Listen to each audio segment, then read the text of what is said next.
ఇవాళ చర్చలో మనతో పాటు సీనియర్ రాజకీయ విశ్లేషకులు నర్రా విజయ్ గారు మనతో పాటు స్టూడియోలో ఉన్నారు. విజయ్ గారు నమస్తే. విజయ్ గారు, మనం చూస్తున్నాం కీలకమైన వార్త ఒకటి కనిపిస్తుంది. నమస్తే తెలంగాణలో బాంబుల మంత్రి కొడుకు దౌర్జన్యకాండ అంటూ ఈ వార్త, హత్యాయత్నం కేసు దాకా ఈ మొత్తం వ్యవహారం వెళ్ళిందనే అంశం. హైదరాబాద్లోని గండిపేట దగ్గర ఉన్న ఒక విలువైన భూమిని కబ్జా చేసేందుకు ప్రయత్నిస్తే అక్కడ పోలీసులు అక్కడ రంగప్రవేశం చేసి ఏకంగా బౌన్సర్లను తరిమి కొట్టారని కేసు పెట్టేందుకు కూడా సిద్ధమైతే చివరికి పైనుంచి ఒత్తిళ్లు రావడంతో వెనకడుగు వేయాల్సిన పరిస్థితి వచ్చిందనే అంశం కూడా మనకు కనిపిస్తాం. ఎట్లా చూడాలి మొత్తం వ్యవహారాన్ని మనం? ఇది రాష్ట్రంలో రాష్ట్ర మంత్రివర్గమే ఒక గుండాగిరి, ఒక మాఫియా లాగా నడుస్తుందని చాలా క్లియర్గా అర్థమవుతుంది. ఒక గుండాయిజం, పక్కోళ్ళ భూమి మీదకి పోయి, ప్రైవేటు భూమి మీదకి పోయి ఈ రకమైనటువంటి దౌర్జన్యము, గుండాయిజం చేస్తుంటే కనీసం కంప్లైంట్ ఇస్తే ముందు కింది స్థాయి పోలీసులు అసలు కామ్గా ఉన్నారు ఈ విషయంలో. తర్వాత కమిషనరే డైరెక్ట్ రావడం జరిగింది. కమిషనర్ చెప్తే కూడా కింది స్థాయి పోలీసులు ఇన్న స్థాయికి శాంతి భద్రతలు, పోలీసు వ్యవస్థ ఏ స్థాయికి దిగజారిపోయిందో ఇది ఒక చిన్న ఇన్సిడెంట్. ఇది జరిగితే కూడా మీడియా కూడా చూడు, ఇది ఎప్పుడో జరిగింది. జరిగితే శనివారం జరిగితే అక్కడ లోకల్ అందరికి తెలిసి ఉంటుంది, మీడియాకు కూడా తెలిసి ఉంటుంది. కానీ ఒక్క మీడియా కూడా దీనికి సంబంధించినటువంటిది ఇంతవరకు రాయలేదు, ప్రొజెక్ట్ చేయలేదు. అంటే వ్యవస్థలు ఏ రకంగా కుప్పగూలిపోతున్నాయి రాష్ట్రంలో. శాంతి భద్రతలు అనేవి ఒకడన్నా ప్రైవేటుగా భూమి కొనుక్కుంటే కూడా భూమి ఉండేటువంటి సిచ్యువేషను లేదు. పక్క వాళ్ళ భూమిలోకి పోయి వీళ్ళకున్న కన్స్ట్రక్షన్ కంపెనీ కడుతున్నటువంటి సందర్భంలో వీళ్ళు కొనుక్కున్నది ఇంకో దగ్గర చెప్పి పక్కోని భూమిలోకి పోయి వాడు కట్టుకున్న గోడని కూల్చేసి మొత్తం పోయి కంప్లైంట్ ఇస్తే తీసుకోకుండా మళ్ళీ అది కమిషనర్ ఏదో ఒక ఐపీఎస్ ఆఫీసర్ నిజాయితీగా కొంత ఆమాత్రమైన నిజాయితీగా ఉన్నందుకు ఆయన ఇమ్మీడియట్గా యాక్షన్ తీసుకొని ఆయనే బెటాలియన్ పోలీస్ వ్యవస్థను తీసుకొని వచ్చి ఆ బౌన్స్ బుద్ధి చెప్పే విధంగా పోలీస్ స్టైల్లో వాళ్ళని దంచి కొట్టడం జరిగింది అనేది అర్థమవుతుంది.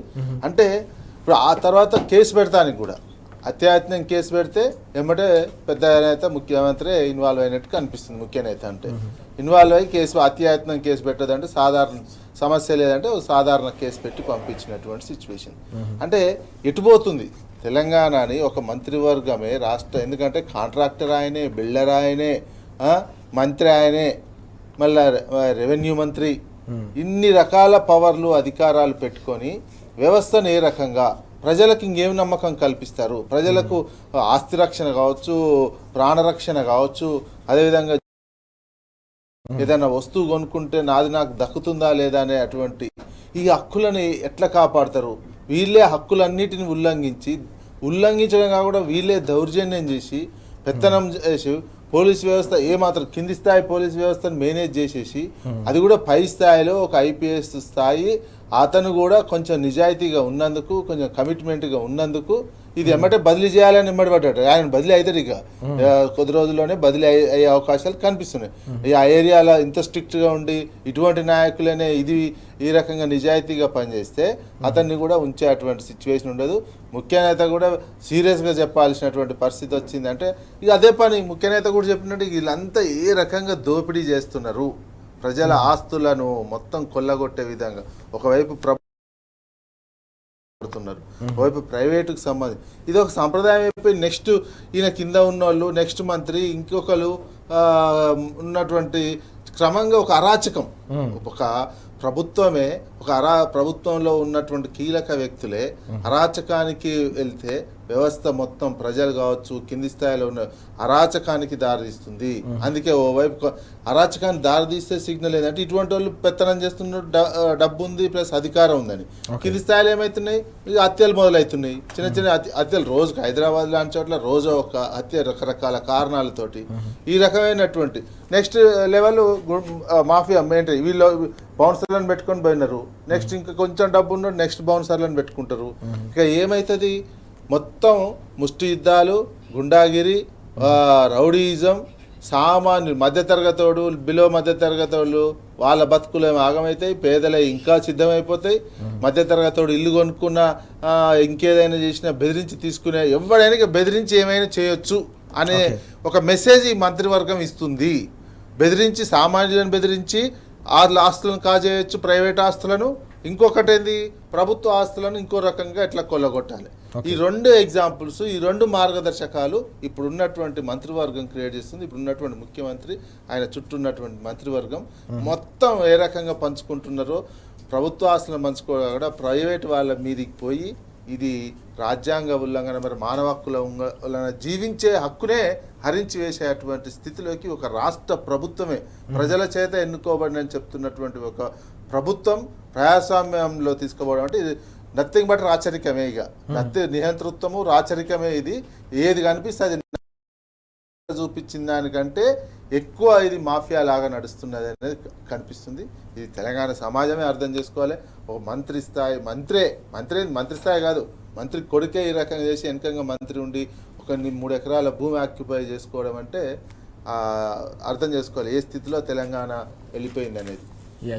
రైట్. చర్చలో మనతో పాటు బీఆర్ఎస్ నాయకులు గోసుల శ్రీనివాస్ యాదవ్ గారు కూడా జాయిన్ అవుతున్నారు. శ్రీనివాస్ గారు నమస్తే.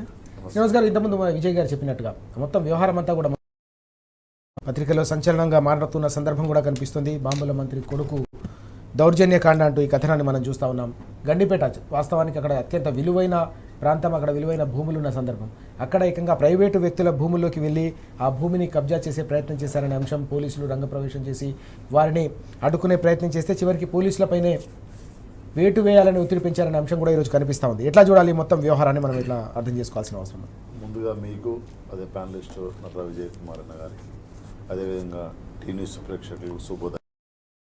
ముందుగా ఏంటంటే తెలంగాణలో ఒక సామెత ఉంటుంది, ముంగటి నాగలు ఎట్లా పోతే వెనక నాగలు అట్లా వస్తుంది. ముంగటి నాగలు ఎట్లా పోతుంటే కొండ వేసినప్పుడు చక్కగా పోతే చక్కగా వస్తుంది, వంకర తింకర పోతే వెనక నాగలు కూడా అట్నే వస్తుంది. ఈరోజు రాష్ట్ర ముఖ్యమంత్రి కబ్జాల పేరు మీద ఈ రాష్ట్రంలో ఉన్న భూములను, వేలాది ఎకరాల భూములను తన బ్రదర్స్కు కట్టబెడుతుంటే వర్గంలో ఉన్న మంత్రులు కావచ్చు, మంత్రుల కుటుంబంలో ఉన్న కొడుకులు, బామర్దులు, బావాలు కావచ్చు, వాళ్ళు ఏం చేస్తారు? అదే చేస్తుంటారు.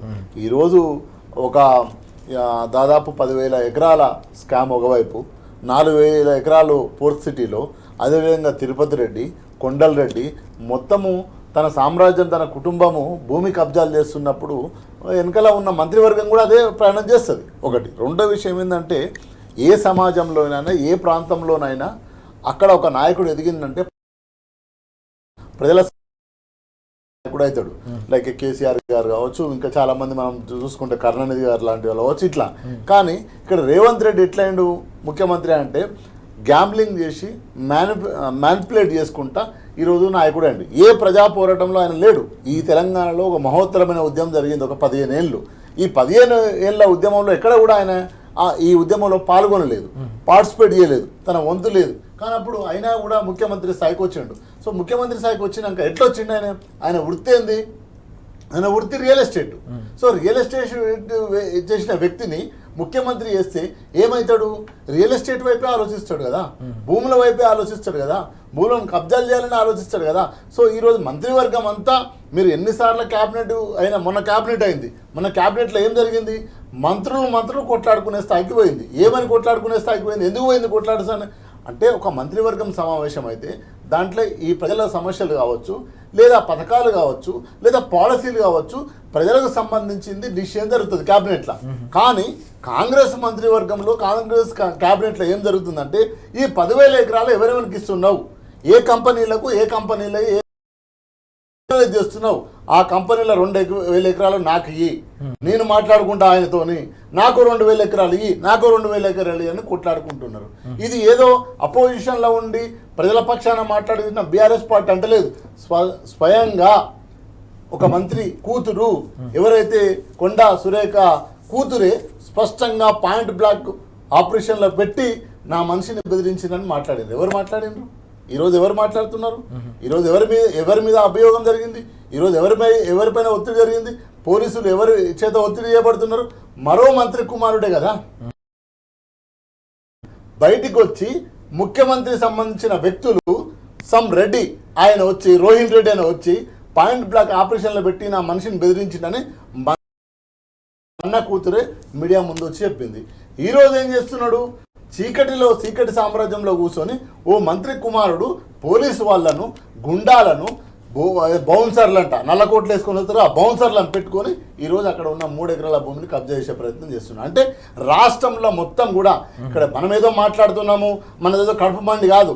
ఆ మంత్రివర్గంలో ఉన్న ఒక మంత్రి బిడ్డ మాట్లాడింది, ఆ మంత్రివర్గంలో ఉన్న ఒక మంత్రి కొడుకు చేస్తున్నాడు, ఆ మంత్రిలో ఉన్న ముఖ్యమంత్రి ఈరోజు భూమిని అమ్ముతున్నాడు. మొత్తం చూడండి, సీన్ బై సీన్ కంప్లీట్ ఒక పిక్చర్ కనిపిస్తుంది మీకు క్లియర్. ఇక్కడ ఏం మనం క్రియేట్ చేసి చెప్పాల్సింది ఏం లేదు, మనం చేయాల్సింది ఏం లేదు. ఈ రోజు 10,000 ఎకరాల భూములు అమ్ముతున్నావు ఈరోజు. అంటే నేను ఎందుకు అంటున్నా అంటే ఇదంతా కూడా రాష్ట్ర ముఖ్యమంత్రి ఆయన ఎట్లాంటి ఆలోచనలు చేస్తున్నాడో ఆ క్యాబినెట్లో ఉన్న మంత్రివర్గం కూడా అదే ఆలోచన చేస్తుంది. ఆ మంత్రివర్గం ఎట్లా ఆలోచన చేస్తుందో ఆయన కుటుంబకులు కూడా అదే విధంగా ఆలోచన చేసి ఈరోజు భూముల కబ్జా చేస్తున్నారు. లేకపోతే నీకు మంచి పరిపాలన అందించడానికి ఒక గొప్ప అవకాశం ఇది తెలంగాణ ప్రజలు ఇచ్చిండ్రు. అందు గురించే మహోత్తరమైన నాయకుడు కేసీఆర్ గారు నల్గొండ సభలో ఒక మాట చెప్పాడు. ఒక పార్లమెంట్ ఎలక్షన్ లో రైతులకు అకాల వర్షాలు కొట్టి అయితే అక్కడ మీటింగ్ పెడితే మీకు గొప్ప అవకాశం ఇచ్చిండ్రు, మంచిగా పరిపాలించండి, గొప్పగా పరిపాలించండి, గంభీరంగా పరిపాలించండి అని చెప్పిండు. ఎంత పెద్ద మాట అంటే ప్రతిపక్ష నాయకుడు వచ్చిన పార్టీని ఆశీర్వదించిండు. కానీ మీరేం చేస్తారు? వచ్చిన కాంచి నీకు ఓట్లేసి ముఖ్యమంత్రి చేస్తే నువ్వు లగాచర్ల లంబాడి తల్లులకు లంబాడి తమ్ముళ్లకు నువ్వు బేడీలేసి. అంటే నేను ఏం చెప్తున్నా అంటే టోటల్గా క్యాబినెట్, టోటల్గా ముఖ్యమంత్రి భూములు కబ్జాలు చేయాలని చూస్తుండ్రు, భూములు అమ్మాలని చూస్తుండ్రు. తెలంగాణ సంపదను అమ్మాలి. నీకు 4 ఎకరాలు ఉంటే అన్న, ఆ 4 ఎకరాలలో పంట పండిస్తే సంవత్సరం పెరుగుతుంది. కానీ నాకు 4 ఎకరాలు అమ్ముకుంటే వస్తుంది. ఈరోజు తెలంగాణ సంపదను అప్పనంగా ప్రైవేటు వ్యక్తులకు అమ్మే ప్రయత్నం చేస్తుంది ఈ తెలంగాణ సమాజం అంతా గుర్తిస్తుంది, గమనిస్తుంది. రైట్, మనం చూస్తా ఉన్నాం ఇటు విజయ్ గారు అలాగే శ్రీనివాస్ మనకు కనిపిస్తుంది. పూర్తి స్థాయిలో తెలంగాణ సంపదను కొల్లగొట్టే కుట్రలు కొనసాగుతున్నాయి. మొత్తం వ్యవహారం అంతా కూడా తెలంగాణ ప్రజల ముందు ఉంది కాబట్టి తప్పకుండా ఈ మొత్తం పరిణామాలపై, జరుగుతున్న పరిణామ క్రమంపై ప్రతి ఒక్కరు కూడా చర్చించాల్సిన అవసరం ఉంది. ఏ రకంగా గతంలో 10 ఏళ్ల పాటు పరిపాలన కొనసాగింది, ఇప్పుడు ఏ రకంగా ప్రతి అంశాన్ని కూడా ఏ రకంగా చేస్తున్నారో ప్రతి ఒక్కరు కూడా చర్చించుకోవాల్సిన అవసరం, ఆ సమయం ఆసన్నమైందని చెప్పేసి చెప్తున్న సందర్భం కూడా మనం చూస్తూ ఉన్నాం. కీలకమైన అంశం కూడా కనిపిస్తుంది. మరొకటి మనం చూస్తూ ఉన్నాం, హైదరాబాద్ నడిబొడ్డున దాదాపు 10,000 ఎకరాల భూమి, దాదాపు 5 లక్షల విలువ చూసే భూమిని తెగ నమ్ముతున్నారని ఇటీవల బీఆర్ఎస్ వర్కింగ్ ప్రెసిడెంట్ గారు కేటీఆర్ గారు వెలుగులోకి తీసుకొచ్చిన అంశం మనం సంచలనంగా మారిన సందర్భాన్ని మనం చూసాం. అయితే ఈ మొత్తం వ్యవహారంపై ప్రజలతో, అక్కడ చుట్టుపక్కల ఉన్న ప్రజలతో మాట్లాడేందుకు, వాస్తవ పరిస్థితులను కూడా తెలుసుకునేందుకు, అక్కడ ఉన్న భూమి విలువను కూడా ప్రజలతో మాట్లాడి చర్చించేందుకు భూస్కాంపై పూర్తి స్థాయిలో బీఆర్ఎస్ పోరుబాట పట్టింది. విజయ్ గారు, ఏకంగా 8 బృందాలు ఇవాళ రేపు పర్యటించబోతున్నాయి. ఆ పారిశ్రామిక వాడల వద్ద పెద్ద ఎత్తున క్షేత్రస్థాయి పరిశీలన చేయబోతున్నారు. ఎట్లా చూడాల్సిన అవసరం కనిపిస్తుంది బీఆర్ఎస్ చేపడుతున్న ఈ భూ పోరాటాన్ని? రాష్ట్రంలో ప్రభుత్వం ఒక అరాచకంగా వ్యవహరిస్తుంటే ప్రతిపక్ష పార్టీగా చేయాల్సిన పోరాట పద్ధతులలో ఇది ఒక పోరాటం. ప్రత్యక్ష ఏ అయితే 22 పారిశ్రామిక వాడలు ఉన్నాయో ఆ పారిశ్రామిక వాడలను సందర్శించి ప్రతిపక్ష పార్టీగా ప్రజల దృష్టికి తీసుకెళ్లడం, ప్రజల సమస్యను ప్రభుత్వం దృష్టికి తీసుకెళ్లడం, మొత్తం ఈ సమస్యని, ఈ భూముల కొల్లగొట్టే విధానాన్ని ఆపే విధంగా చేసే ప్రయత్నంలో ఇదొక పెద్ద అడుగు, పెద్ద ముందడుగులాగా చూడాల్సినటువంటి అవసరం ఉంది. ప్రతిపక్ష పార్టీ నిర్వహించాల్సినటువంటి బాధ్యతలలో ఇదొక బాధ్యతగా చేస్తున్నటువంటి పోరుగా చూడాలి. ముఖ్యంగా అసలు రాష్ట్ర ప్రభుత్వం వ్యవహరిస్తున్నది ఏంటంటే మొత్తం 5 లక్షల కోట్ల విలువ చేసే ఈ భూములు, దాదాపు 9,292 ఎకరాల భూములకు సంబంధించి, పారిశ్రామిక వాడలకు సంబంధించినటువంటిది ఎంత రకంగా అంటే ఒక్కొక్క దాదాపు 1,00,000 నుంచి 2 లక్షల గజానికి ఉంటే దాన్ని మీరు ప్రభుత్వానికి అందులో దాదాపు 3-4 లక్షల కోట్లన్నా ప్రభుత్వానికి వచ్చి మిగతా విలువ ఉన్నటువంటి ప్రజల అవసరాల కోసమని ఉపయోగించవచ్చు. ఒకవేళ మీకు ప్రభుత్వానికి డబ్బులు లేవు ఇవన్నీ అనుకుంటున్నటువంటి సందర్భంలో అది కూడా ఎట్లా చేయాలి? ఉన్న ఈ పరిశ్రమలను పక్కకు మళ్ళీ అక్కడనే ఉత్పత్తి రంగం వచ్చే విధంగా, ఉపాధి కల్పించే విధంగా అవి ఏర్పాటు చేసి ఈ భూములను ప్రభుత్వమే తన ఆధీనంలోకి తీసుకొని వేలం వేసి వచ్చేటువంటి డబ్బులను ప్రభుత్వ ఖజానాకి వేసుకోవచ్చు. కానీ వీళ్ళు ఇన్సైడ్ ట్రేడింగ్ చేసినట్టు ఈజీగా తెలిసిపోతుంది. అక్కడ ఆడ నీకు గజం అంతా మార్కెట్, ఓపెన్ మార్కెట్ ఉంటే ఎస్ఆర్ఓ రేట్ ప్రకారము, ఎస్ఆర్ఓ రేట్లో 30% తీసుకుంటున్నారంటే మిగతా అదంతా ఎటుపోతుంది, అంత వాల్యూ ఉన్నది. ఎవడైనా ఇస్తాడా? భూసేకరణ ప్రభుత్వము వివిధ రకాల భూసేకరణ చేస్తున్నారు. భూసేకరణ చేస్తుంటే రైతులకు ఎంత ఇచ్చి పంపిస్తున్నారండి? చాలా తక్కువ ఇచ్చి పంపిస్తున్నారు. ఒకవేళ మీరు ఇవి ప్రభుత్వ భూములు అప్పుడు కొంతమందికి ఇచ్చినా, లేదా లీజ్ ఇప్పుడు ఉన్నటువంటి ప్రభుత్వ భూములు కొంతమంది ఉన్నా, మీరే ఆ భూమి మీరు ప్రభుత్వానికి వస్తున్న ఆదాయం ఎంత అంటున్నారు 5,000 కోట్లు కదా. అవును. అదే 5,000 కోట్లు ఆ ప్రైవేట్ వ్యక్తులకు ఇచ్చేసి ఆ భూమి మీ చేతిలో పెట్టుకొని గవర్నమెంట్ వేలం వేస్తే ఎన్ని లక్షల కోట్లు వస్తుంది ప్రభుత్వానికి ఆదాయం. ప్రభుత్వానికి ఆదాయం వస్తే సంక్షేమం అవుతుంది, అభివృద్ధి అవుతుంది. ఈ అప్పుల కుప్ప చేసి పెడుతున్నటువంటి దాన్ని మొత్తం ఆపేసేటువంటి సిచ్యువేషన్ ఉంది కదా. వీళ్ళు వెనకంగా ఇన్సైడ్ ట్రేడింగ్ చేసేసి వాళ్ళు గజానికి వాళ్ళ ఆడ అపార్ట్మెంట్లు, విల్లాలు, అదేవిధంగా రియల్ ఎస్టేట్ వీళ్ళే చేస్తారట. మొత్తం వీళ్ళకి సంబంధించినటువంటి వ్యక్తులే. అసలు ఆ భూ యజమానులు ఎవరైతే ఉన్నారో ఆ భూ యజమానికే వీళ్ళ మనుషులంతా చేసే డెవలపర్సే. కాబట్టి ఇప్పుడు మంత్రి లాంటి వాళ్ళే డెవలపర్ ఉన్నారు కదా వీళ్ళ దాంట్లో. మంత్రి కూడా కాదు, మొత్తం ముఖ్యమంత్రికి ఇందులో మంత్రులతో ముఖ్యమంత్రికి సంబంధించినటువంటి వాళ్ళే మేమే రియల్ ఎస్టేట్ చేస్తాం, మీకు ఇంత వాటా ఇస్తాం అనేటట్టు ఇన్సైడ్ ట్రేడింగ్ చేసినట్టు కనిపిస్తుంది. దీని మీద విచారణ చేయాల్సినటువంటి అవసరం ఉంది. ప్లస్ 22 పారిశ్రామిక వాడలకు సంబంధించినటువంటిది ఒక శ్వేతపత్రం విడుదల చేయండి. ప్లస్ శ్వేతపత్రం విడుదల చేసి ఎవరేంది, ఎవరికి ఎన్ని గజాలు ఉంది, ఎన్ని ఎకరాలు ఉంది అనేది అది చెప్పలే, అది సీక్రెట్ గా పెట్టినటువంటి అంశం. ప్లస్ పాలసీ డిసిషన్ కూడా వీళ్ళు పాలసీ ఏంది, క్యాబినెట్ సబ్ కమిటీ రాష్ట్ర రిసోర్సెస్ పెంచుకోవడానికి, ఆదాయ వనరులు పెంచుకోవడానికి మేము ఇట్లాంటివి చేస్తున్నామని అన్నారు. ఇప్పుడు క్యాబినెట్ సబ్ కమిటీ సిఫార్సు చేస్తే మీరు ఇచ్చేటువంటి పాలసీలో క్యాబినెట్ సిఫార్సు ప్రకారం మేము ఈ పాలసీ తయారు చేసినాం అనే అంశం అక్కడ జీవోలో కనిపించట్లేదు ఆ రకంగా. అందుకే అంటే మీరు ఆఫీసర్స్ కూడా కొంతమంది ఒప్పుకోవట్లేదు దీనికి సంబంధించినటువంటి. కేవలం ముఖ్యమంత్రికి ఛాంబర్లో ఉన్నటువంటి ముఖ్యమంత్రి దగ్గర ఉన్నటువంటి ఆఫీసర్సే దీన్ని తయారు చేశారు. ఆ సంబంధిత మంత్రికి కూడా తెలియనటువంటి సిచ్యువేషన్ కనిపిస్తుంది. మీరు చేయండి, గత ప్రభుత్వం చేసిందంటు, గత ప్రభుత్వం క్యాబినెట్ సబ్ కమిటీ ఏర్పాటు చేసిందంటున్నారు. ఆ ప్రభుత్వం ఆ క్యాబినెట్ సబ్ కమిటీలో దాదాపు 1,00,000 కోట్లు ప్రభుత్వానికి ఆదాయం వచ్చే విధంగా సబ్ కమిటీ సిఫార్సు చేసినట్టు అంటున్నారు. మీరు ఆఫీసర్స్ అంటున్నారు, ఇవన్నీ ఉన్నాయి. మరి అప్పుడే ఆ సమయంలోనే 1,00,000 కోట్లు ప్రభుత్వానికి వచ్చే విధంగా ప్రభుత్వ ఆదాయం సిఫార్సు చేసినటువంటి క్యాబినెట్ సబ్ కమిటీ మీరు ఇన్ని రోజులు 2 నెలల్లో ఇంకా వాల్యూస్ పెరిగినటువంటి నేపథ్యంలో కనీసం 2,00,000 కోట్లనే రావాలి కదా. డబుల్ పెరిగినటువంటి ఉన్నటువంటి 170 కోట్లకు ఎకరం నడుస్తుంది, ఆ రేంజ్ లో నడుస్తున్నటువంటి సిచ్యువేషన్. అంటే మొత్తం భూదోపిడి చేసినటువంటిది. ఈ దాంతో రాజకీయంగా మొత్తం ఢిల్లీకి పంపడం కోసం కావచ్చు, వీళ్ళు సొంత ఆదాయం పెంచుకోవడం, రాష్ట్ర ఆదాయం కాదు కానీ సొంత ఆదాయం పెంచుకోవడం కోసం అన్ని లక్షల కోట్ల భూములకు సంబంధించినవి రాష్ట్రానికి 5-6 వేల కోట్ల ఆదాయం వస్తుంది. అది మీరు కనీసం ఏదన్నా ఒక కారుకు రైతు బంధు ఇస్తానికి కూడా పనికిరానటువంటి సిచ్యువేషన్ ఉంది. 5,000 కోట్లు అనేది మిగతా మొత్తం వాళ్ళే వెనకేసుకుంటున్నటువంటి. ఇది అబ్జర్వ్ చేయాల్సినటువంటి తెలంగాణ సమాజం. భూములు ఏ రకంగా కొల్లగొడతారు, ఉపాధి పోతుంది కదా. ఇది అన్నిటికీ ఉపాధి కల్పించే అన్ని ఏంది, small and medium scale industries కూడా ఉన్నాయి ఎక్కువగా ఇందులో. మరి ఈ స్మాల్ అండ్ మీడియం స్కేల్కి అదనంగా ప్రోత్సాహం కల్పించి ఇంకో చోట పెట్టాల్సినటువంటి. ప్లస్ అదే ఏంది కాలుష్యం అంటున్నారు. మరి కాలుష్యానికి సంబంధించిన కొన్ని పరిశ్రమలు అయితే ఇక్కడ నుంచి తరలిస్తలేరు. అదే రకంగా ఫార్మాకు సంబంధించినటువంటి అనేక ఉన్నాయి. వాటికి వర్తించే విధంగా ఈ పాలసీ తయారు చేసి పెట్టలేదు. కేవలం తన సొంత స్వార్థ ప్రయోజనాల కోసం మాత్రమే ఈ పాలసీ కనిపిస్తుంది. ఈ పాలసీ మీద బీఆర్ఎస్ ప్రతిపక్షంగా ఉన్నటువంటి పార్టీ కంపల్సరిగా చేయాల్సినటువంటి పోరాటం, ఈ రకమైనటువంటి పోరాటం చేయడం అభినందనీయం బీఆర్ఎస్ పార్టీ చేస్తున్నాడు. ప్రజల దృష్టికి తీసుకువెళ్ళడమే ప్రతిపక్షంగా చేయాల్సినటువంటి పని. దాన్ని ఆపే విధంగా ప్రభుత్వం కూడా దిగి రావాల్సినటువంటి అవసరం ఉంది.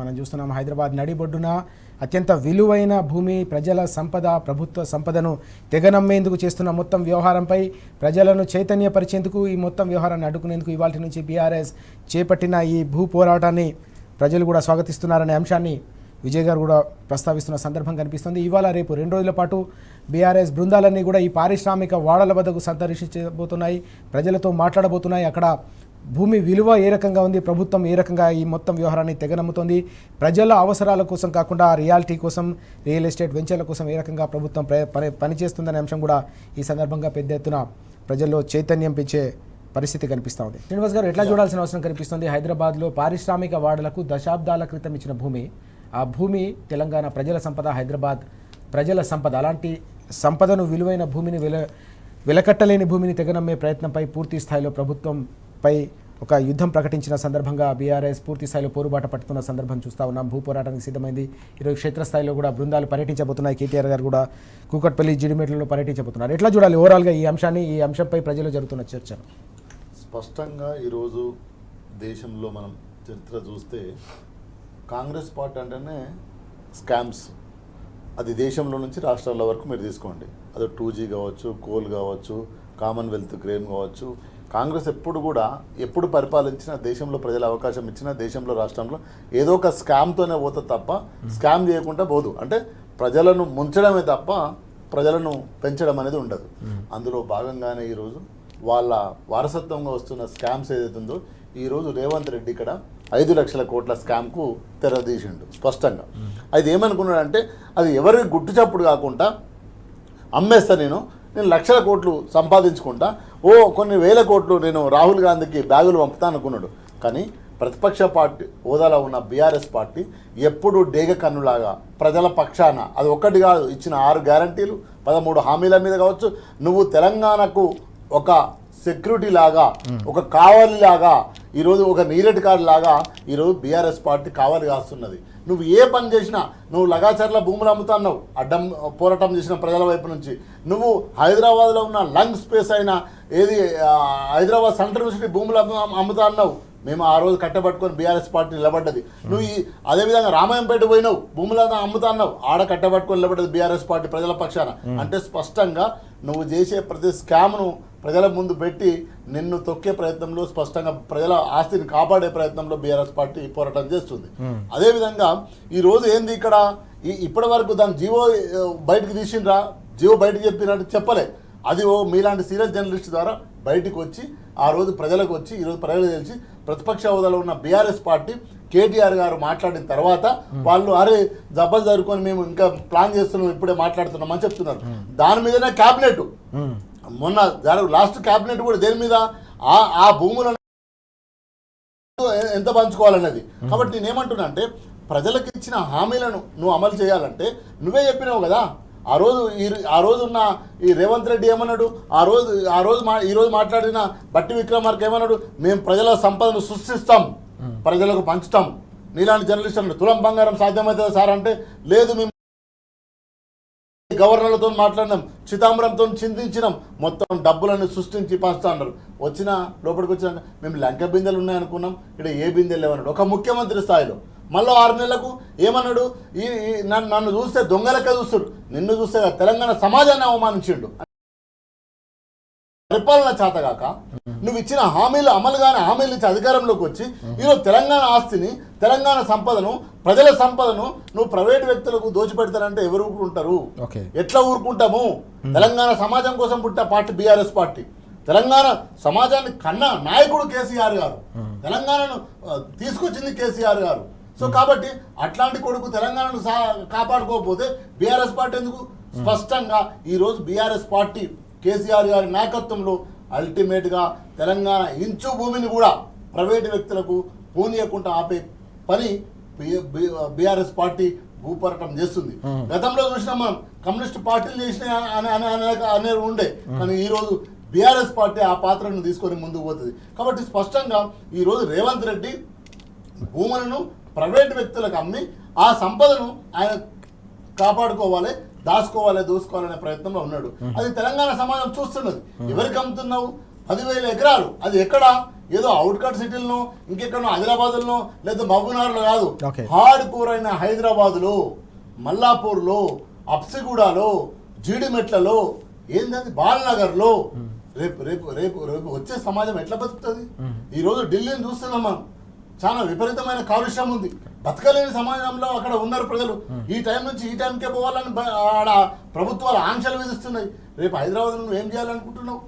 నీ 5 సంవత్సరాల నీ దోపిడీకి ఈరోజు భవిష్యత్తులో తరాలు, మనం ఇవాళ ఉంటాం రేపు వస్తామండి, కానీ రేపు భవిష్యత్ తరాలు ఎట్లా? ఆ రోజు నిజాం గారు ఇంత ఆలోచిస్తేనే కదా హైదరాబాద్ ఇంత పొటెన్షియల్ డెవలప్ అయింది. ఈరోజు ఒక్కరు చేస్తే కాదు కదా. సో ఇట్లాంటిది హైదరాబాద్ను, అద్భుతమైన డక్కన్ ల్యాండ్ను ఈరోజు ధ్వంసం చేస్తున్నాడు రేవంత్ రెడ్డి, అప్పనంగా అమ్మి పెడుతున్నాడు. సో ఇది బీఆర్ఎస్ పార్టీ ప్రతిపక్ష ప్రజలుగా మేము ప్రజల వైపు నిలబడి కొట్లాడతాం, దాంట్లో ముచ్చటే లేదు. గిరి గీసి గతంలో ఎట్లయితే కొట్లాడినామో ఆంధ్ర పాలకుల వ్యతిరేకంగా ఇక్కడ ఆస్తులను తెగనమ్ముతుంటే ఈరోజు బీఆర్ఎస్ పార్టీ మళ్ళీ పోరుబాట పడుతుంది. మా భూములు మాకే కావాలి, లగాచర్ల ఎట్లయితే లంబాడి తల్లులు మాట్లాడిండ్రు, రామన్నపేటలో మా సంపద మాకు కావాలి. తెలంగాణ పోరాటం ఏందండి?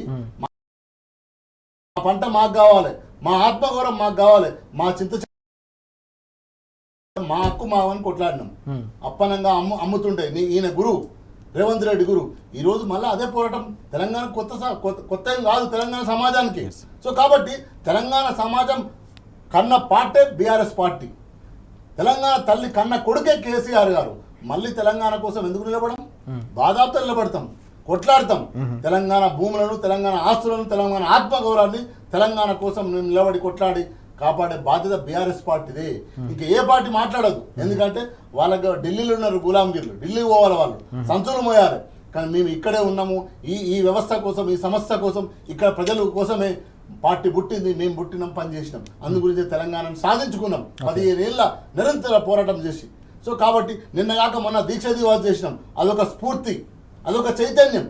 సో ఆ చైతన్యం నుంచి పుట్టిన మేము నువ్వు మా భూమిని, మా ఆస్తిని అది అమ్ముతుంటే గవర్నమెంట్ అంటే ఏదో కాదు, మేమే గవర్నమెంట్. తెలంగాణ సమాజం గవర్నమెంట్. గవర్నమెంట్ అంటే ఏదో బయట నుంచి తాళ్ళు కట్టి ఊడిపోయిన వ్యక్తి కాదు. తెలంగాణ సంపదను నువ్వు ఏ చింత చెట్టు చెర్ల రైతులు, లగాచర్ల, లంబాడతల స్ఫూర్తితోని ఈరోజు మళ్ళీ భూ పోరాటం చేస్తాం. ఇక్కడ భూమిని కాపాడుకుంటాం. నిన్ను అమ్మనీయం. నీ స్కామ్ ఎట్లా చేసో కర్రు కాల్చి కాంగ్రెస్ ముఖ్యమంత్రికి, కాంగ్రెస్ మంత్రులకు కర్రు కాల్చి గొర్రెకి ఎట్లయితే వాత పెట్టామో నీకు అట్లా వాత పెడతాం. ఎస్ విజయ్ గారు, శ్రీనివాస్ గారు చెప్పినట్టు గతంలో కూడా అంటే ఇప్పుడు ఈ వ్యవహారం అనేది గతంలో తెలంగాణ రాష్ట్రంలో అధికారంలోకి కాంగ్రెస్ వచ్చినప్పటి నుంచి కూడా మొత్తం వ్యవహారం అన్నీ కూడా భూముల చుట్టే తిరుగుతున్నాయనే అంశాన్ని శ్రీనివాస్ గారు ప్రస్తావిస్తున్న సందర్భాన్ని మనం చూసాం. లగచర్ల కావచ్చు, మూసీకి సంబంధించి కావచ్చు, హైదరాబాద్కు సంబంధించిన మెట్రా భూములకు సంబంధించిన వ్యవహారం కావచ్చు, ఇప్పుడు ఈ పారిశ్రామిక వాడల్లో ఏకంగా 9,292 ఎకరాల విలువైన భూమికి సంబంధించిన వ్యవహారం కావచ్చు. ఎట్లా చూడాల్సిన అవసరం కనిపిస్తుంది ఈ పరిణామ క్రమాన్ని అంతా కూడా మనం? ఇది ఒకటి మొత్తం భూదోపిడి. ఇంకొకటి హైదరాబాద్ మీదనే ఓ రకమైన వస్తున్నటువంటి అంశం. ఈ అన్ని ఈ హైదరాబాద్ మీద కాంగ్రెస్ అదేవిధంగా బీజేపీకి సంబంధించినటువంటి పెద్దలు వీళ్ళు కలిసి హైదరాబాద్ను మీరు ఏం చేస్తున్నారు? ఈ భూములన్నిటినీ డబ్బు వ్యక్తిగతంగా డబ్బులు వెనకేసుకుంటున్నటువంటిది. నెక్స్ట్ ఏమంటే భారత్ ఫ్యూచర్ సిటీ అని పక్కకు చూపిస్తున్నటువంటిది. చూపించి భారత్ ఫ్యూచర్ సిటీలో క్రమంగా నార్త్ ఇండియన్స్, నార్త్కి సంబంధించినటువంటి నార్త్ ఈస్టర్న్ స్టేట్స్కి ఇక్కడ భూములు కేటాయించడం, రకరకాల వంతార అంబానీకి కేటాయించడం, నెక్స్ట్ ఈ దీనికి అదాని వచ్చేటట్టు మొత్తం ఈ ring road, outer ring road, అదేవిధంగా త్రిబుల్-ఆర్కి సంబంధించినటువంటి ఈ రేంజ్ వరకు హైదరాబాద్కు సంబంధించిన మన చండీగఢ్ని ఒక ప్రయత్నం చేశారు కదా. చండీగఢ్ని రాష్ట్రపతి చేతుల్లో పెట్టడం చేస్తే ఆగింది. అది అట్లా ఆగింది. భవిష్యత్తులో జరిగిపోతుంది. అది ఎట్లా నెక్స్ట్ హైదరాబాద్ మీదనే పడినట్టు కనిపిస్తుంది. హైదరాబాద్ ఉన్నటువంటి ఆర్థిక వనరులను మొత్తం అదానీ చేతుల్లో, వాళ్ళకు సంబంధించిన చేతుల్లో పెట్టడానికి పావుగా రేవంత్ రెడ్డి ఉపయోగపడుతున్నాడు. మొత్తం ఈ భూములకు సంబంధించినటువంటి దాన్ని వాళ్ళు గైడెన్స్ ఇచ్చినట్టుంది. వాళ్ళు ఈయనకు టార్గెట్ ఇస్తే ఇక్కడ ముఖ్యమంత్రి ఆ టార్గెట్ను క్రమంగా రీచ్ అవుతుంది. ఎందుకంటే ఈ మధ్య కాలంలో కేంద్ర మంత్రులంతా వస్తున్నారు ఇక్కడికి. ఇవాళ మధ్యప్రదేశ్ ముఖ్యమంత్రి కూడా వచ్చిపోయినటువంటి సిచ్యువేషన్ ఉంది. అదేవిధంగా ఇతర పారిశ్రామికవేత్తలకు సంబంధించినటువంటి ఈయన వ్యక్తిగతంగా ఈ భూములన్నింటినీ హైదరాబాద్ రింగ్ రోడ్ ఇతలు ఉన్నటువంటి భూములన్నింటినీ క్యాచ్ చేసేసుకొని క్రమంగా ఈ సిటీకి సంబంధించినటువంటిది చంద్రబాబు, మోడీ, రేవంత్ రెడ్డి ముగ్గురు కలిసి హైదరాబాద్ మీద దీన్ని కేంద్రపాలిత ప్రాంతమా లేదా దీన్ని ఇంకే రకంగానో కేంద్రం చేతిలోనో నార్త్ ఇండియా చేతిలో పెట్టే విధమైనటువంటి ఆర్థిక వనరులు బాగా ఉన్నటువంటి దాన్ని వివాదం చేయటానికో ఒక కుట్ర చేస్తున్నట్టు అనుమానం మాత్రం కలుగుతుంది. ఎందుకంటే ఈ భూములు భూములు రకరకాల హైదరాబాద్ చుట్టూ ఉన్నటువంటి భూములను ఏ రకంగా కాజేస్తున్నటువంటి పక్క కొత్త సిటీ అని రకరకాల కారణాలు, అమరావతికి ఇక్కడికి గ్రీన్ ఫీల్డ్ అని ఇవన్నీ చెప్తున్నటువంటి ఒక తెలంగాణ అభివృద్ధికో హైదరాబాద్ అభివృద్ధికో చేస్తున్నట్టు అంత తొందరగా కనిపించట్లేదు. ప్లస్ రాజకీయంగా కూడా క్రమంగా కాంగ్రెస్ పార్టీకి డిటాచ్ అవుతున్నట్టు కనిపిస్తుంది ముఖ్యమంత్రి గారు. అందుకే బీజేపీకి దగ్గర అవుతున్నట్టు కనిపిస్తుంది. వాళ్ళు ఏమైనా ఈయనకు టార్గెట్ ఇస్తే ఆ టార్గెట్ని ఫినిష్ చేసేటువంటి పనులు. లేకపోతే ఇంత పెద్ద కుంభకోణం జరుగుతుంటే కూడా బీజేపీ వాళ్ళు ఎక్కడెక్కడ ఊరికనే ఈడీ, సిబిఐ పోయి ఉంటున్నది. రాష్ట్ర ప్రభుత్వాలు డైరెక్ట్ అప్పులు తీసుకుంటేనే వేరే రాష్ట్రాలలో ఈడీ, సిబిఐ పోతుంది ముఖ్యమంత్రుల ఆఫీసుల మీదకి. ఇక్కడ ఇంత జరుగుతుంటే అది తెలుసు, తెలియకుండా ఏముండదు.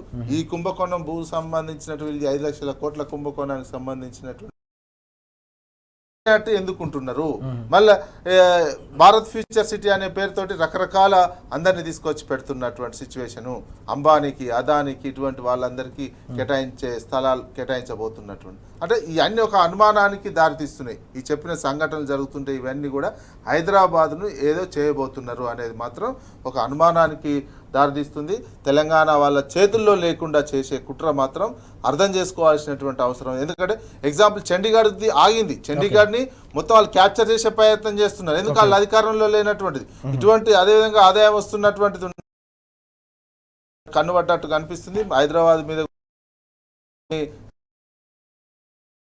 నిరంతరం రాజకీయంగా కావచ్చు, ప్రజలు కావచ్చు, దీన్ని ఎప్పటి కార్యక్రమాలు నిరంతరం ఒక వాచ్ డాగ్ లాగా ఉండాల్సినటువంటి పరిస్థితి మాత్రం కాపాడకపోతే హైదరాబాద్ వెళ్ళిపోతుంది. ట్రిపుల్ చుట్టూ ఉన్నటువంటి సగం జనాభా ఉండే హైదరాబాద్ తెలంగాణ అంతా మన చేతుల్లో లేకుండా వెళ్ళిపోయే పరిస్థితి కనిపిస్తుంది.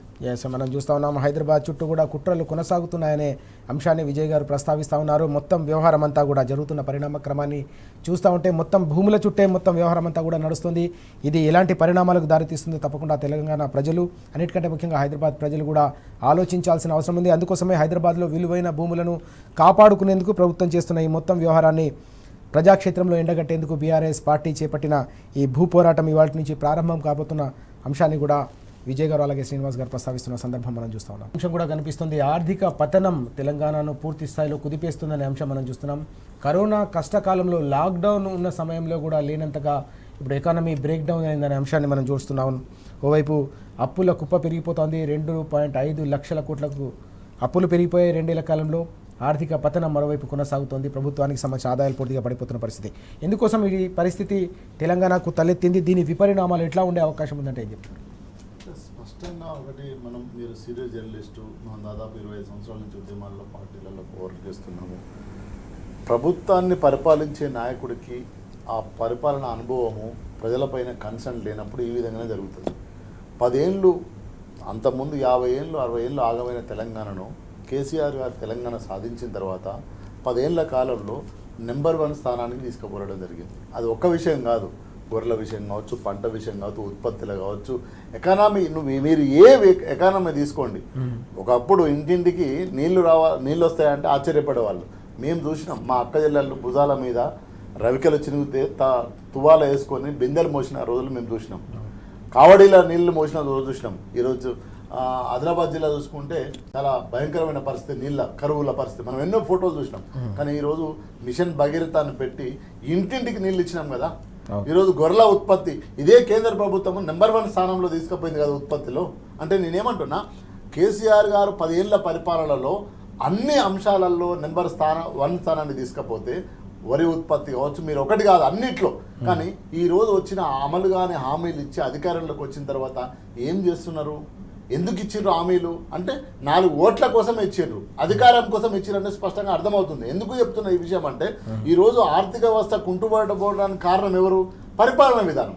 ఎలాంటి పథకాలు పెట్టాలి, ఎలాంటి స్కీమ్స్ పెట్టాలి, ఎలాంటి ఆకర్షణీయమైన ఇండస్ట్రీలు పాలసీలు డెవలప్ చేయాలి అనేది లేదు కదా.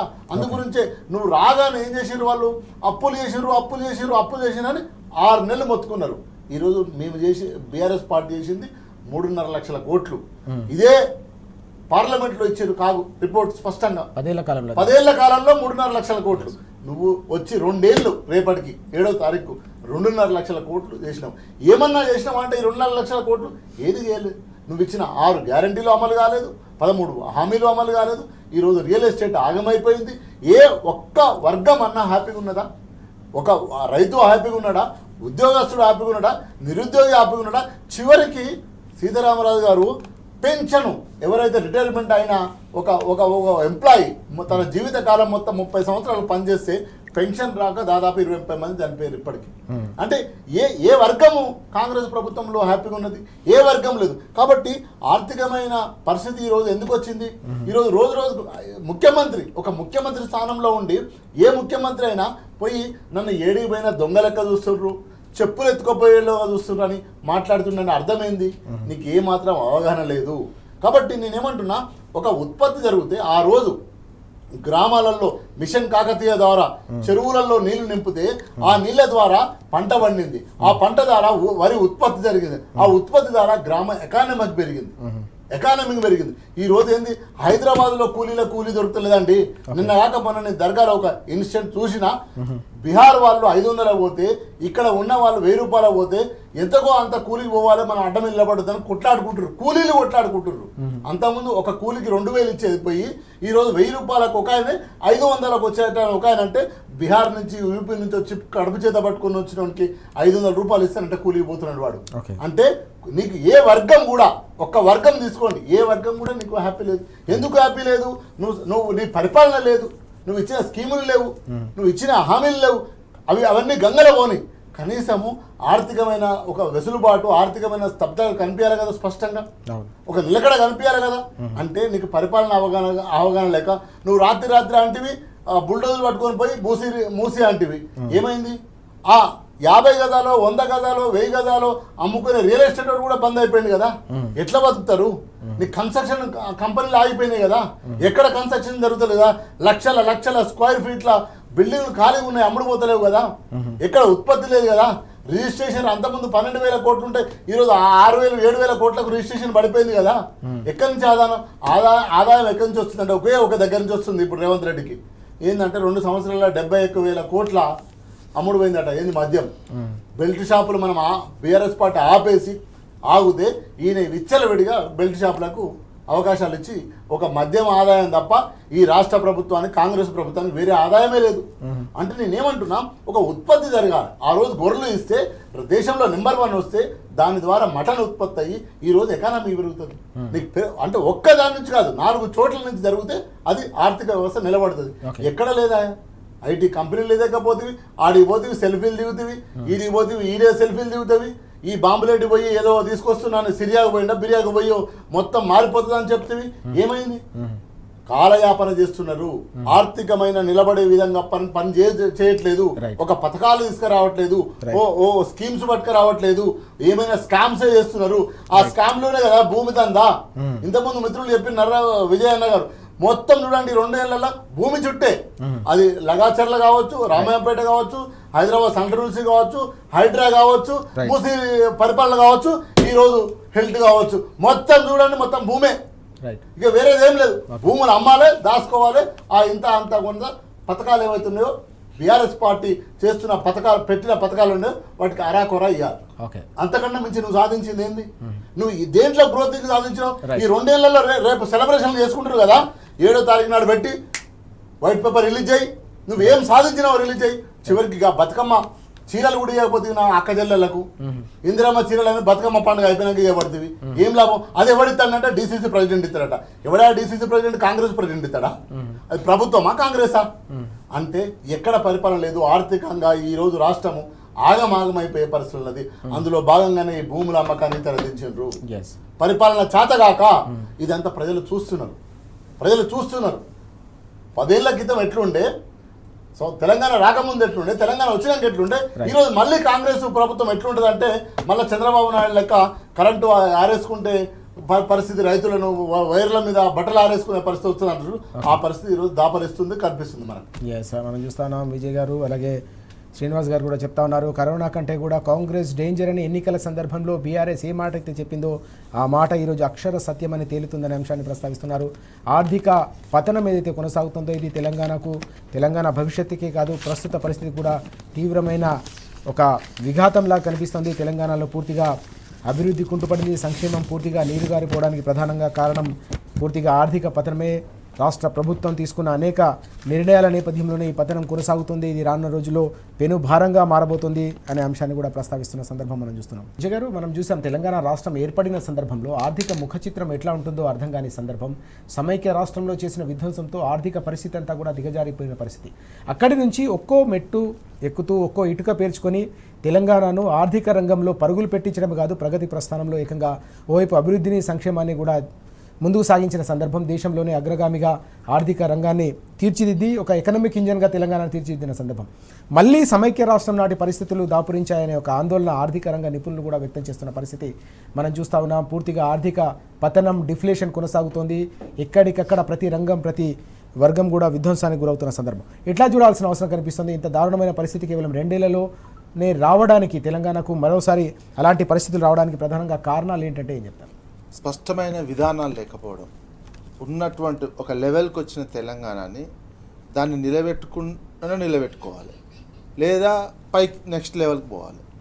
ఆ లెవెల్ నుంచి రోజింత ఆర్థిక వ్యవస్థని తగ్గిస్తూ 2 ఏళ్ళనే కుప్పగూలేటువంటి పరిస్థితి కరోనా కాలంలోకి వెళ్ళిపోయింది. మనకు ఫస్ట్ వచ్చినప్పుడు, తెలంగాణ వచ్చినప్పుడు మన జిఎస్డిపి 2014 ఎంత ఉండేది? 5 లక్షల కోట్లు ఉండే.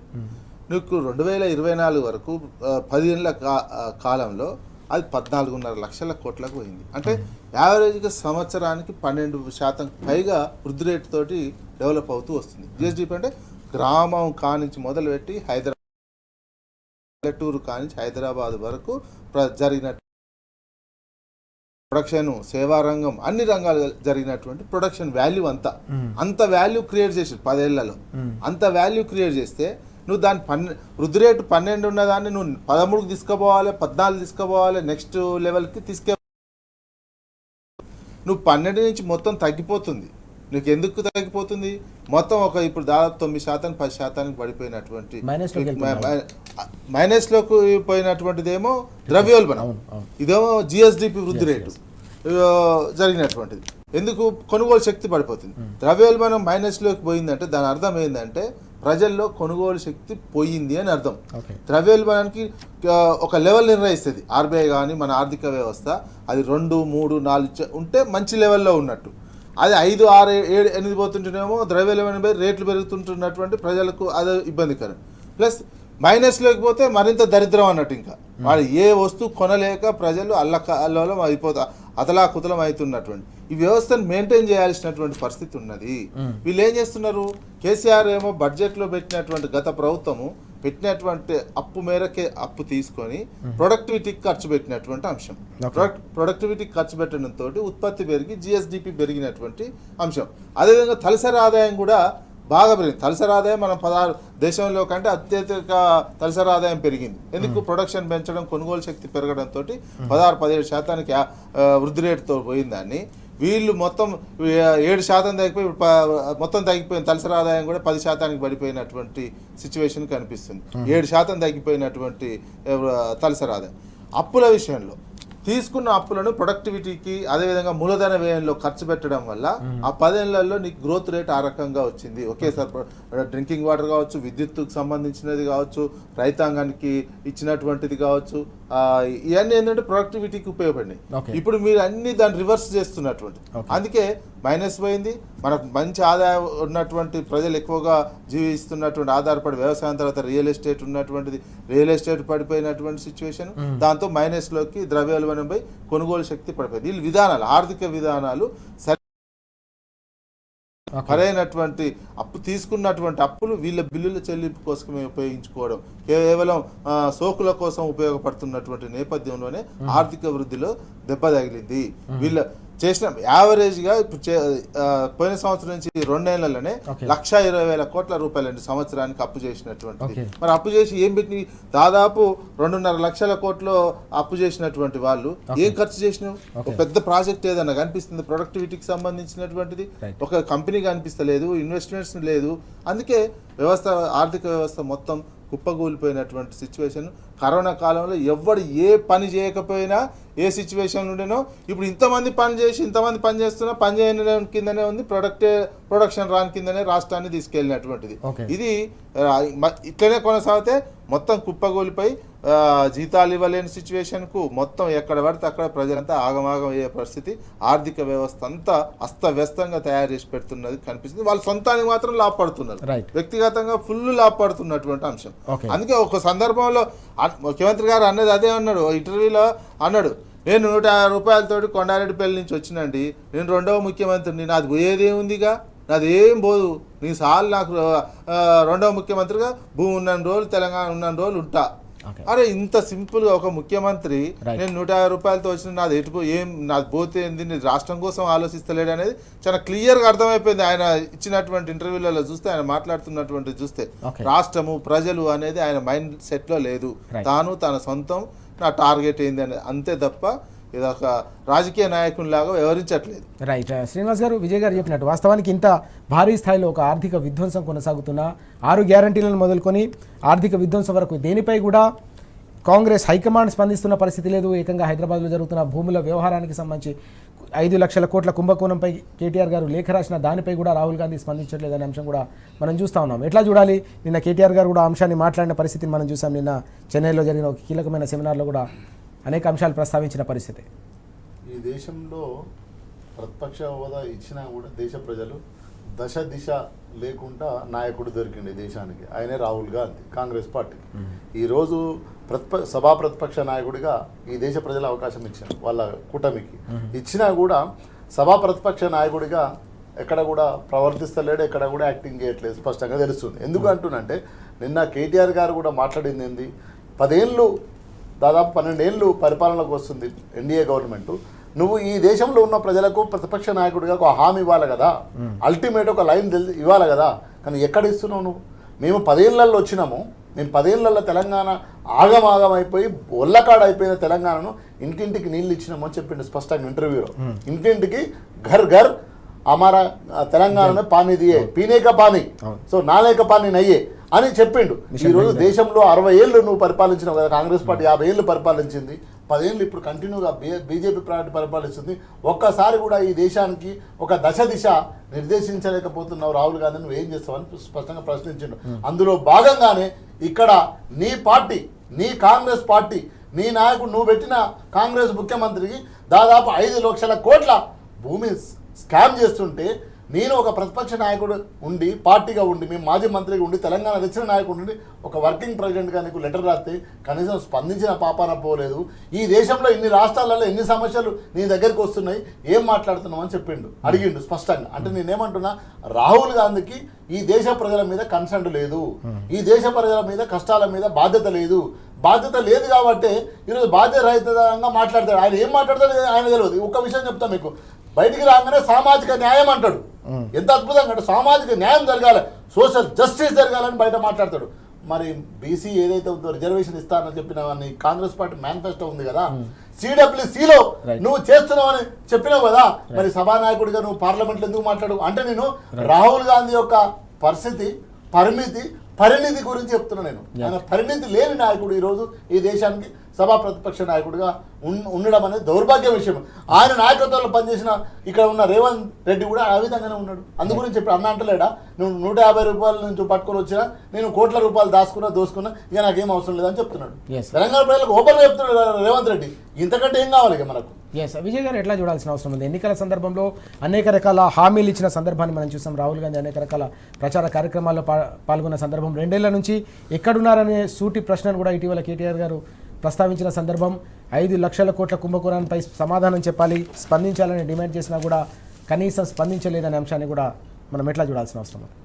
దేశంలో ఒక సైద్ధాంతిక ప్రాతిపదికగా పునాది అనేది ప్రతిపక్ష నాయకునికి లేకుండా పోయింది. ఒకవైపు సిద్ధాంత ఫైట్, బీజేపీ ఓ సిద్ధాంతంతో మతానికి సంబంధించినటువంటి అంశాన్ని ముందల పెడితే, రాహుల్ గాంధీ ప్రత్యామ్నాయమైనటువంటి ఆర్థిక, సామాజిక, సైద్ధాంతిక పునాది, ప్రాతిపదిక లేకుండా గుడ్డెద్దు చేయబడ్డట్టు కొట్లాడుతున్నటువంటిది కనిపిస్తుంది. ఉత్తర అవకాశవాద రాజకీయం చేస్తున్నటువంటిది కనిపిస్తున్న నేపథ్యంలోనే ఆయన వైఫల్యం చెందింది. ఆయన వైఫల్యం చెందడంతో ఏమవుతుంది, ఎట్లా వైఫల్యము, తన టీంకు తను పెట్టుకోవాల్సినటువంటి కూడా అవతల పక్క ఉన్నటువంటి సిద్ధాంతం, నువ్వు ఇంత బలంగా సిద్ధాంత వ్యతిరేకంగా ఫైట్ చేసే ఒక సిద్ధాంత వ్యక్తులను, ఆ రకమైనటువంటి ఐడియాలజీ ఉన్నటువంటి వాళ్ళని పెట్టుకొని కొట్లాడాల్సి, నువ్వేంది డీకే శివకుమారు, ఈడ ఉన్న రేవంత్ రెడ్డి, ఇద్దరు మొత్తం ఈడీలో సిబిఐలో దొంగలనే పెట్టుకున్నటువంటిది కనిపిస్తుండే. నువ్వు ఆల్టర్నేటివ్ ప్రత్యామ్నాయం కరెక్ట్గా అనిపించాలి దేశ ప్రజలకి. నువ్వు మొత్తం ఆల్టర్నేటివ్ ప్రత్యామ్నాయము ఒక విఫలమైనటువంటి ఒక అవినీతి పరులను పెట్టుకొని నేను సిద్ధాంతపరంగా ఫైట్ చేస్తున్నట్టు సమాజం నమ్మటానికి, యాక్సెప్ట్ చేయడానికి సిద్ధంగా లేదు. నీకు ఈ అవకాశవాదులు ఏంది? నిన్న మొత్తం బీహార్ ఇది అయిపోయిన తర్వాత, రాహుల్ గాంధీ ఫెయిల్ అయిపోయిందని తెలిసిపోయిన తర్వాత తోక జాడిస్తున్నట్టు కనిపిస్తుంది కదా క్రమంగా. నిన్న మాట్లాడిన ఢిల్లీ గుండెలు పగలాలని ముఖ్యమంత్రి, ఇక్కడ ఉన్న ముఖ్యమంత్రి అన్నాడు. ఎవరిని ఉద్దేశించి? అక్కడ మొత్తం అప్పటిదాకా బీజేపీని విమర్శించలేదు, ఎవరిని విమర్శించలేదు, పార్టీ అంతర్గతంగా చెప్పుకున్నటువంటిది. ఢిల్లీ వాళ్ళ గుండెలు పగలాలి అని చెప్పి మొన్న నారాయణపేట మీటింగ్లో అంటున్నారంటే, క్రమంగా కాంగ్రెస్ పార్టీ సిద్ధాంతపరమైన రాహుల్ గాంధీ పెట్టుకున్నందువల్ల ఇటువంటి వాళ్ళు అవకాశవాద రాజకీయంగా ఉన్నటువంటి ఇటువంటి వ్యక్తి తాను ఫెయిల్ అయిందని తెలిసిన మరుక్షణమే దూరం అయిపోయి మొత్తం మళ్ళీ బీజేపీ అనుకూల సిద్ధాంతానికి దగ్గర అవుతున్నటువంటిది కనిపిస్తుంది. అందుకే రాహుల్ గాంధీ వైఫల్యం, రాహుల్ గాంధీ క్రమంగా వైఫల్యం అవుతా ఉంటే ఇప్పుడు డికే శివకుమార్ కూడా అదే ఉన్నారు. ఏమాత్రం లేకపోతే ఆయన బీజేపీతో లింకులో ఉంటాడు. అందుకే క్రమక్రమంగా కాంగ్రెస్ పార్టీ రాహుల్ గాంధీ నేతృత్వంలో కనుమరుగయ్యే సిచ్యువేషన్. మొఘల్ సామ్రాజ్యంలో చివరి రాజు ఎట్లా ఉన్నాడో రాహుల్ గాంధీ కాంగ్రెస్ పార్టీ పరిస్థితి అది అయిందనేది ముఖ్యంగా ఇక్కడ ఉన్న రేవంత్ రెడ్డి త్వరగా గమనించారు. గమనించే క్రమంగా దూరం అవుతున్నట్టు కనిపిస్తుంది కాంగ్రెస్ పార్టీకి. మాట్లాడినటువంటి స్పీచ్లలో మాట్లాడుతున్నటువంటి కూడా అదే కనిపిస్తుంది. ఇది ఫెయిల్ అవడానికి ప్రధానమైన ప్రాతిపదికగా ప్రత్యామ్నాయ విధానాలు రూపొందించడంలో, దేశ ప్రజలకు అవసరమైనటువంటి రూపొందించడంలో అట్టర్ ఫెయిల్యూర్ అయింది కాంగ్రెస్ పార్టీ. ముఖ్యంగా రాహుల్ గాంధీ ఫెయిల్ అవడమే దేశానికి ఈ రకమైనటువంటి పరిస్థితి. ప్రాంతీయ పార్టీలే ప్రత్యామ్నాయం ఇక దేశానికి అన్ని రాష్ట్రాల్లో బీజేపీ తోటి ఏ రకంగానైనా సిద్ధాంతం కావచ్చు, రాజకీయంగా కావచ్చు, సామాజికంగా కావచ్చు కొట్లాడుతుందంటే విత్ ఏది అదానీ అంబానీతో కలిసి కొట్లాడుతున్నటువంటి పార్టీలు ప్రాంతీయ పార్టీలే ఉన్నాయి. ఇప్పుడు జాతీయ పార్టీ రాహుల్ గాంధీ ఇంకోటి కూడా, నువ్వు ఢిల్లీలోనేమో వన్యప్రాణి అంబానీకి వంతైర కేటాయిస్తే విమర్శిస్తుంటారు. అదే హైదరాబాద్ లో మీ ముఖ్యమంత్రి ఎట్లా కేటాయిస్తున్నాడు అటువంటి దానికి. ఇట్లాంటి అన్నిటి ఒక వైరుధ్యాలతో సిద్ధాంతం ఉంటే నడవనటువంటిది ప్రాంతీయ పార్టీలే ఒక దేశాన్ని కాపాడే విధంగా ముందుకునే సిద్ధాంత ప్రాతిపదికగా కొట్లాడుతాయి. ఈ ప్రత్యామ్నాయం బీజేపీకి అవే కనిపిస్తున్నాయి దేశంలో. చాలా కీలకమైన అంశం ఇది. విజయ్ గారు అలాగే శ్రీనివాస్ గారు చెప్తున్న దాంట్లో అత్యంత కీలకమైన అంశం పూర్తి విఫలమైన నేపథ్యంలో దేశంలో దేశ ప్రజలు వివిధ రాష్ట్రాలకు సంబంధించిన రాష్ట్ర ప్రజల ఆకాంక్షలు నెరవేర్చాలన్నా, బీజేపీకి ప్రత్యామ్నాయంగా ఎదగాలన్నా, ప్రజల ఆకాంక్షలను నెరవేర్చాలన్నా అది కేవలం ప్రాంతీయ పార్టీలతోనే సాధ్యమవుతుంది. కాబట్టి తప్పకుండా దేశవ్యాప్తంగా ప్రతి రాష్ట్రంలో కూడా మళ్ళీ ప్రాంతీయ పార్టీలే బలమైన శక్తులుగా ఎదిగే అవకాశాలు చాలా స్పష్టంగా కనిపిస్తున్నాయనే అంశాన్ని ప్రస్తావిస్తున్న సందర్భాన్ని మనం చూస్తున్నాం. Thank you very much Vijay garu, Srinivas garu చర్చలో పాల్గొన్నాం. Thank you so much. ఇది వాళ్ళ వార్తలు వాస్తవాలు. నమస్తే.